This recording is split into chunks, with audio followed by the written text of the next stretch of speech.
Joins me now live from Los Angeles. Katt, good morning.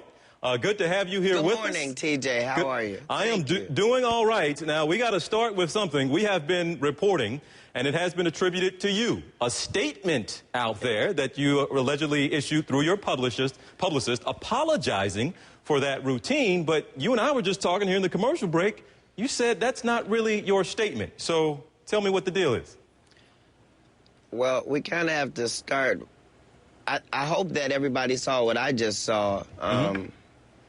If a person starts their heckling with F America, then that gives me the right to defend my country. I couldn't be anti-Mexican. My Mexican fan base is largely responsible for me even existing. So between them and the black community, it's really all I have. But I don't think I need to apologize for being pro-American. The guy said that all of this is still Mexico, and I was just giving him geography. This is America, greatest country in the world. So. Well, help us understand. So, do you not apologize for anything? We show like a 50-second clip there. No, it's like 7 or 8 minutes. Go ahead. I apologize for the fact that the word anti-Mexican is being said to a black guy in America. But you don't apologize for what you said in that stand-up.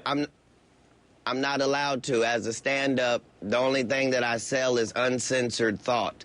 So I'm only selling them the way I think, uncensored. So I'm not allowed to then come back the next day and apologize. That's for the Tracy Morgans of the world. I meant what I said, and I said what I meant. I'm apologizing if somebody thought I was trying to be anti-Mexican. Mexicans are my friends, so Katt, why is it somebody is allowed to put out a statement apologizing on your behalf then? Sir, they put out a DVD called Katt Williams' 9 Lives while I was in jail without my permission. A lot of stuff has been happening to a lot of black celebrities in the world. We just deal with it, thank Jesus, and keep on going, sir. Now, I guess it's clear to say, you gave me a little bit of what he was saying, but he kept going on and on, this heckler. Now, what was it? You said he said F America. That certainly sets you off. But see, but go ahead. We were in Phoenix. So this is a heavily Mexican-American crowd. I gave $5,000 out to a Mexican-American serviceman at this same show. It was nothing like that the night of the show. This happened 19 days ago. It's just happening in the news yesterday because it's my birthday. Well, help me understand then. What was it? Because it's clear that you were visibly upset. And you said you're a proud American, you defended this country. So is that essentially what it was? He was clearly out of line in your opinion, but he really got you hot. I was offended because he was making a statement that we're not allowed to make in this country. In this country, you have to pledge allegiance to America first and your country of origin second.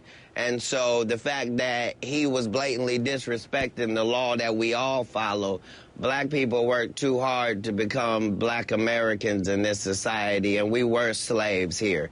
And we did a lot of free work. Whatever they did was in another country, and we certainly applaud their history, but don't come here talking to sons of slaves about that. And if there's something anti-Mexican about what I said, then I apologize for the anti-Mexicanness of it. I was talking to one individual. I guess that's part of it, that or at least one line in there that did get some people probably upset more so than others, because a lot of people familiar with your comedy. I am as well. I didn't hear a whole lot that was, you know, a departure from some of the other stuff I've heard you say in routines before, but you did say we were slaves. Speaking of black people, y'all just work like that at the landscaper. Even that statement, you don't apologize for that one either? You think that one got too close to going over the line? I can't apologize for it even if it was close to the line, because at the end of the day, I wasn't there to make racial conversation. I was there to tell a joke. The joke was, if Mexicans love America, could they give black people Mexico? That was the entire joke, because we'd love it and it's real close. We couldn't go back to Africa because of the flies. That was the joke. None of that's airing on the tape. This is an hour-and-a-half show, sir. Now, would you, do you understand, at least some people hearing that, and you were talking to one guy, It's clear that other people in the crowd were laughing at what you were saying to him, even as you were going off on the one guy. If I had disrespected Mexicans, I wouldn't have been able to get out of there alive, sir, with all due respect. But as people, do you understand why people who do hear it maybe do get offended by it, who maybe didn't read or listen to the whole 7-8 minutes of it, but just maybe read a few comments? Do you think they just have the wrong impression, or you understand why some might think the landscaper comment might have been offensive? Telling a Mexican like that guy to get to stepping back to Mexico, how that comes off as being offensive? No, he said that we were in Mexico. So let me just say this. Yes, I can see what you're saying, TJ. Yeah.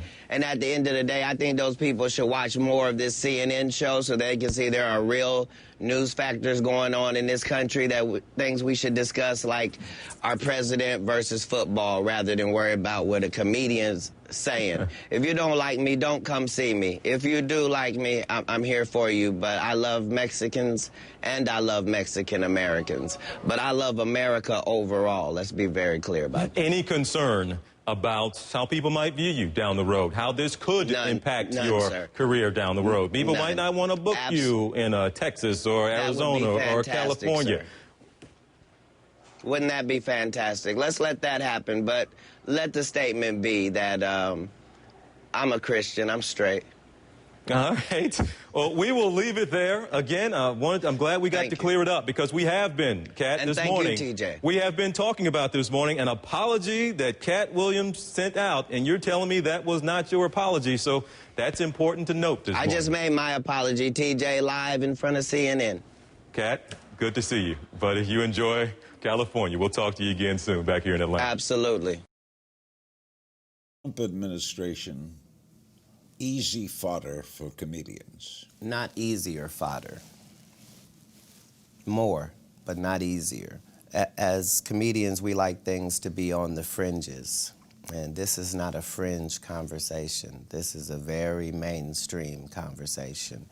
And so in other words, it's a parody of itself? Indeed. Indeed. So what do you parody when he's a parody? There you go. And because he understands the rules of engagement, that's why he involved himself, and that's why he was sure he would win. If you build yourself on a philosophy that most people are stupid and then you win, it's not a lot of win in that. In your act, do you run into many Trump supporters? I don't feel a different way about a Trump supporter than I do a Clinton supporter. We're all Americans. There are justifiable reasons why people voted for the guy they voted for. And there are justifiable reasons for why they didn't vote the other way.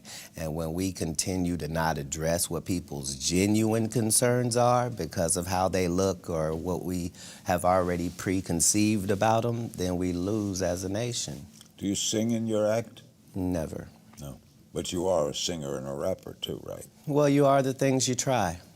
It's just what modicum of success you're having. But stand-up is the lifeblood, and so I don't mix anything with it. Would you say it was unbelievable history the other night when a white man elected in Alabama on the Democratic ticket in his victory speech quoted Martin Luther King Jr.? No. In order to be involved in the things these people are allegedly or actually involved in, it means you have to have a lot of cojones. You have to be willing to do things that most of us would go, you don't do that.